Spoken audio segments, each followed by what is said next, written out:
Hello students, good morning. Today we are going to study chapter 4 of the politics. Name of the chapter is Constitutional Design. The point is, why do we need constitution? हमें constitution की आवश्यकता क्यों पड़ती? तो constitution है क्या? आपसी एक एग्रीमेंट होता है, डिफरेंट कम्युनिटीज के बीच एक एग्रीमेंट होता है। तो साउथ अफ्रीकन एग्जाम्पल यहां दे रहा है। South African example is a good way to understand why we need a constitution and what do constitutions do. तो साउथ अफ्रीका में क्या हुआ था? एक बहुत लंबी फ्रीडम फाइट के बाद वहां जब ब्लैक लोग जो विन कर गए, जीत गए, तो वहां की सोसाइटी कैसे हो, कंट्री में क्या व्यवस्था हो। जो मेजॉरिटी में थे उनको डर था कि ये आ जाएंगे तो एक बदले की भावना से काम करेंगे, और माइनॉरिटी को ये डर था कि हमारी प्रॉपर्टी जो है उसको ये सब ले लेंगे। तो इस तरह से एक दूसरे पर ट्रस्ट नहीं था, और जो मेजोरिटी के लोग थे अपनी जो प्रिविलेज थी, जो उनके विशेष अधिकार थे, उसको छोड़ने के लिए तैयार नहीं थे। अब माइनॉरिटी जो है उसको के पास जो अधिकार थे वो भी नहीं छोड़ना चाहते थे। इन सब के बाद के पीछे अब एक एग्रीमेंट होना जरूरी था। क्यों? क्योंकि अगर एग्रीमेंट सिर्फ ऐसे कुछ लोगों के बीच हो जाता है तो आफ्टर ए लॉन्ग टाइम आपकी आने वाली पीढ़ी उस एग्रीमेंट को मानेगी कि नहीं मानेगी, इसकी गारंटी नहीं। इसलिए जो भी एग्रीमेंट हो, जो भी रूल्स बने, उसको वो अगर रिटन में हो जाता है तो लोग उस पर विश्वास करते हैं। तो कॉन्स्टिट्यूशन इस तरह से एक रिटन एग्रीमेंट होता है। तो यहां देखिए, यहां दिया है, the constitution of a country is a set of written rules that are accepted by all people living together in a country. ठीक है? एक कंट्री में रहने वाले जो अलग अलग रिलीजन के लोग होते हैं, कम्युनिटीज के लोग होते हैं, उन सब के बीच जो एक रिटन एग्रीमेंट होता है वही है कॉन्स्टिट्यूशन। और एक सोसाइटी को अच्छी तरह स्टेब्लिश करने के लिए ये बहुत ही जरूरी है। और एक कॉन्स्टिट्यूशन जो है लोगों के बीच रिलेशनशिप डिटरमाइन करने के लिए बहुत ही जरूरी होता है। और ये एग्रीमेंट क्या करता है? एग्रीमेंट में एक दूसरे के प्रति ट्रस्ट मीन्स विश्वास, एक दूसरे के प्रति ट्रस्ट आता है, इसमें विश्वास आता है, और आपस में सहयोग की भावना आती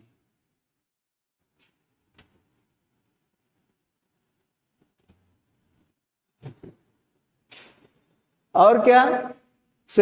It specifies how the government will be constituted, who will have power to take which decisions. Constitution ये भी डिसाइड करता है कि जो इम्पोर्टेंट डिसीजन है, जो निर्णय लेने की शक्ति है, वह किस में रहेगी और गवर्नमेंट कैसे बनाई जाएगी, गवर्नमेंट का फॉर्म क्या होगा, कैसे बनेगी, और जो डिसीजन पावर है वह किसके पास रहेगी। Third is it lays down limits on the powers of the government and tells us what rights of citizens are. Constitution ये करता है कि गवर्नमेंट की पावर को लिमिट करता है। ये नहीं कि किसी की गवर्नमेंट बन गई तो जिसको चाहे उसको जेल के अंदर करे, उसको पनिश करे, रिप्रेस करे, कोई कुछ बोल नहीं पाए, ऐसा नहीं है। कॉन्स्टिट्यूशन गवर्नमेंट की पावर्स को लिमिट करता है, उसको दायरे में रखता है, और सिटीजन्स की राइट, जो फंडामेंटल राइट जिसको आप कहते हैं, वह भी देता है सिटीजन्स को। तो गवर्नमेंट की पावर का लिमिटेशन और सिटीजन्स को की राइट दोनों को डिस्क्राइब करता है ये कॉन्स्टिट्यूशन। फोर्थ, यह लोगों की एक अच्छी सोसाइटी, एक हम उनकी सोसाइटी कैसी हो, एक आइडियल सोसाइटी बनाने की जो एस्पिरेशंस होती है, उस चीज को डिस्क्राइब करता है। और ऐसे लोग जैसी कल्पना करते हैं कि हमारा समाज ऐसा हो, जैसे कहीं चोरी ना हो, डकैती ना हो, लोगों के में आपस में मेल जोल रहे, तो इस तरह की सोसाइटी की इमेजिन जैसा लोग करते हैं वो चीज प्रोवाइड करता है कॉन्स्टिट्यूशन। तो फिर ये 4 पॉइंट है, इसको फिर एक बार आप लोग देख लीजिए कि पहला, कॉन्स्टिट्यूशन सोसाइटी में एक दूसरे के प्रति विश्वास पैदा करता है।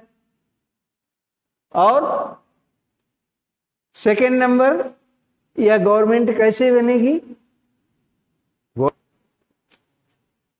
सेकेंड गवर्नमेंट कैसी बनेगी और जो डिसीजन पावर है वह किस में रहेगी, यह डिसाइड करता है कॉन्स्टिट्यूशन।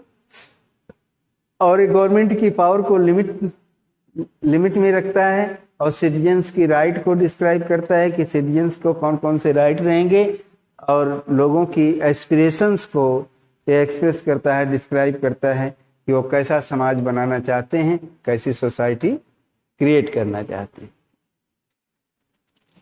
एक चीज है कि सभी कंट्री में, चाहे वो डेमोक्रेटिक हो या ना हो, सब में जो है कॉन्स्टिट्यूशन है। लेकिन जो डेमोक्रेटिक कंट्रियां हैं उसमें तो 100% कॉन्स्टिट्यूशन होता है और होना जरूरी भी। नॉन डेमोक्रेटिक कंट्री में कॉन्स्टिट्यूशन हो ये जरूरी नहीं है, लेकिन डेमोक्रेटिक कंट्री में कॉन्स्टिट्यूशन होता ही। जैसे जब ब्रिटेन, जो अमेरिका है वो ब्रिटेन का कभी की कॉलोनी थी, जब वहां से वो स्वतंत्र हुआ अमेरिका, तो उसने अपना कॉन्स्टिट्यूशन बनाया। और सबसे पहले कॉन्स्टिट्यूशन बना जहां की डेमोक्रेसी आई, फ्रांस में। और वहीं से हर देश में, सभी देशों में एक रिटन कॉन्स्टिट्यूशन की शुरुआत हुई। अब हम लोग देखेंगे, पॉइंट है मेकिंग ऑफ इंडियन कॉन्स्टिट्यूशन, कि इंडिया का कॉन्स्टिट्यूशन कैसे बना, क्या क्या कंडीशंस थे। तो जिस समय, India is a vast country, आप सब जानते हैं इंडिया एक बहुत बड़ा देश है, और इसमें अलग अलग कल्चर के लोग, अलग अलग कम्युनिटी के लोग, रिलीजन्स के लोग, बहुत सी कास्ट यहाँ पर हैं। तो a lot of variety are found in this country. तो ऐसे देश में जिसमें इतनी विभिन्नताएं हों, एक एग्रीमेंट करना सारे लोगों से कि जिससे पूरी सोसाइटी सेटिस्फाई हो, एग्री हो, बहुत ही कठिन काम था। और जब ये देश हमारी कंट्री जो है स्वतंत्र हुई, तो उस समय ये अंग्रेजों के जो है अधीन थी, और वहां से इसने स्वतंत्रता पाई थी। और जिस समय लड़ाई चल रही थी फ्रीडम फाइट की, इसको तभी हमारे जो लीडर्स थे लोगों को मेंटली तैयार कर लिए थे, क्योंकि फ्रीडम फाइट्स में सारी कम्युनिटी के लोग, सारे रिलीजन्स के लोग पूरे, और हमारी कंट्री के हर पार्ट के लोगों ने इसमें पार्टिसिपेट किया था। और इसलिए आपस में काफी लोगों में कॉर्पोरेशन था। लेकिन जो इंडिया पाकिस्तान का पार्टीशन उसी समय हुआ था, तो बहुत से लोग उसमें मारे गए थे। और अंग्रेजों ने सबसे बड़ी समस्या ये पैदा कर दी थी, हिंदू मुस्लिम का तो उस समय लगा ही हुआ था। सबसे बड़ी समस्या अंग्रेजों ने ये पैदा कर दी थी कि जो प्रिंसली स्टेट्स थे, जहां पर कि राजाओं का शासन था, उनको अंग्रेजों ने कहा कि वे पूरी तरह से स्वतंत्र हैं, वे इंडिया के साथ चाहें तो आएं या तो पाकिस्तान के साथ जाएं, अगर वो चाहें तो पूरी तरह से इंडिपेंडेंट रह सकते हैं, स्वतंत्र रह सकते हैं। अब इन प्रिंसली स्टेट्स को मर्ज करना, मिलाना अपने में एक काफी डिफिकल्ट वर्क था और कॉन्स्टिट्यूशन मेकर्स के लिए एक काफी चिंता का विषय था। और इसको लेकर देश, हमारी कंट्री के फ्यूचर को लेकर के वे लोग काफी परेशान थे। अब द पथ टू कॉन्स्टिट्यूशन, जो ये सारी स्थितियां थी, वो उसमें एक कॉन्स्टिट्यूशन कैसे बना। तो जैसा हमने बताया कि हमारे कॉन्स्टिट्यूशन मेकर्स के लिए सबसे बड़ी मतलब सुविधा ये हो गई कि जो हमारी कंट्री थी उसमें सारे रिलीजन्स के लोगों ने मिल करके काम किया था, सारी कम्युनिटी के लोगों ने मिल करके काम किया था। और ये हमारा जो नेशनल मूवमेंट था वो न सिर्फ एक फॉरेन रूल्स के, फॉरेन पावर्स के खिलाफ था, बल्कि जो हमारी कंट्री में जो ये डाइवर्सिटीज थी, इनके खिलाफ भी काफी यूनिटी आ गई। अब जब कॉन्स्टिट्यूशन बनाने की बात आई तो सारे पूरे देश के लोग जो कलेक्ट हुए, हर कम्युनिटी के लोगों को लिया गया, कंट्री के हर पार्ट से लोग उसमें पार्टिसिपेट किए। अब थोड़ा सा पीछे जाते हैं 1928 में, जब मोतीलाल नेहरू और दूसरे कांग्रेसी लीडर्स ने कॉन्स्टिट्यूशन बनाया था 1931 में। तो और कराची सेशन में कांग्रेस ने कांग्रेस में इसका बहस भी हुई थी। तो इसमें जो था यूनिवर्सल एडल्ट फ्रेंचाइज की घोषणा की गई थी। यूनिवर्सल एडल्ट फ्रेंचाइज क्या होता है? यूनिवर्सल एडल्ट फ्रेंचाइज होता है कि जो एडल्ट लोग हैं सिर्फ वही वोटिंग करेंगे।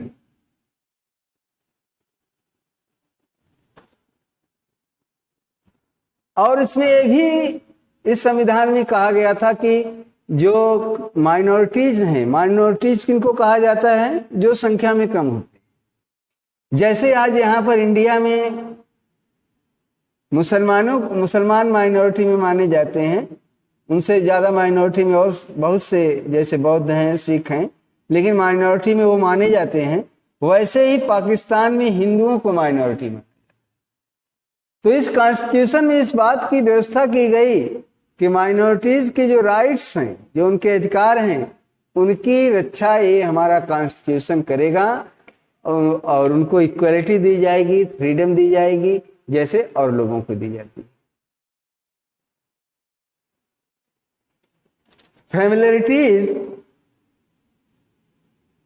Familiarity with political institution of colonial rule also helped develop an agreement over institutional design. और जो नियम कानून बन गए थे कॉलोनियल मतलब अंग्रेजों के समय में, कुछ आर्टिकल्स उनसे भी ली गई, उनसे भी कुछ सीख ली गई और संविधान में शामिल किया गया। जैसे 1935 का जो इंडिया एक्ट था उसको इंडियन कॉन्स्टिट्यूशन में शामिल किया गया। But the experience gained by Indians in the working of legislative institution proved to be very useful for country in setting up its own institution. तो अंग्रेजों के साथ रहते रहते जो हमारे इंडियंस थे, इंटेलेक्चुअल लोग थे, उन लोगों ने सीख लिया था कि ये इंस्टीट्यूशन कैसे चलाए जाते हैं, लेजिस्लेटिव इंस्टीट्यूशंस कैसे चलते हैं। तो जब हमारी कंट्री स्वतंत्र हुई तो उनके ये जो अनुभव थे वो काफी काम आए हमारे नए इंस्टीट्यूशंस बनाने।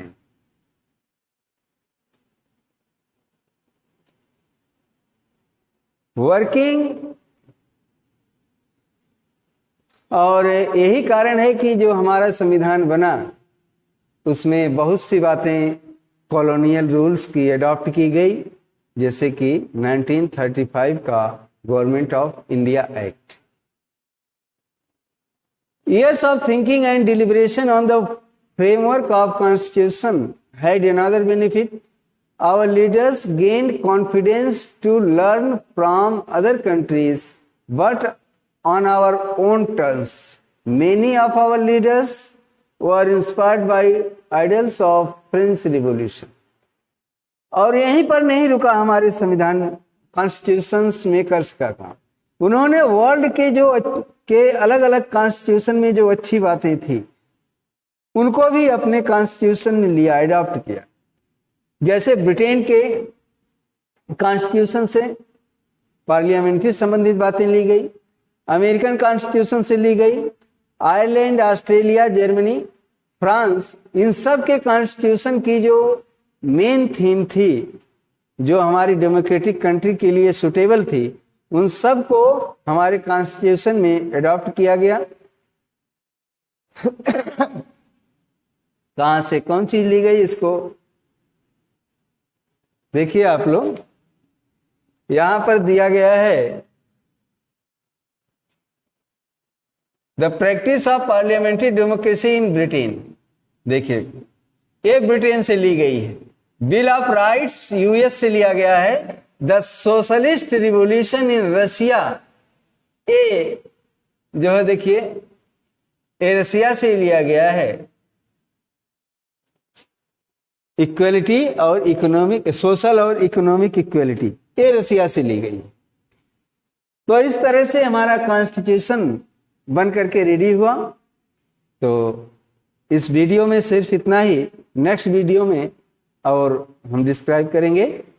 तब तक के लिए